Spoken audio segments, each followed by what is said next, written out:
Hello friends, নতুন একটা video নিয়ে আবার চলে আসলাম। আমাদের বটিটা সবজি কাটতে গিয়ে ভেঙে গেছে, তো সেটাই ঠিক করার জন্য কামারশালাতে চলে আসছি।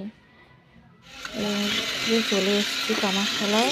দাদুটা দেখছি একটা কাঁচি ঠিক করছে, তো ওই কাঁচিটা ঠিক হয়ে গেলে আমাদের বটিটা ঠিক করবে। এই যে আমাদের বটিটা ঠিক করতে গিয়ে দাদুটার হাতই কেটে গেল, তো হাতে ব্যান্ডেজ করে নিক, তারপরে আমাদের বটিটা ঠিক করবে।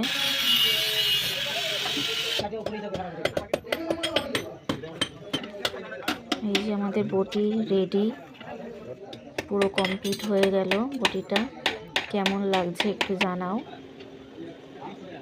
আর ভিডিওটা যদি ভালো লেগে থাকে সবার মধ্যে ছড়িয়ে দিও। সবাইকে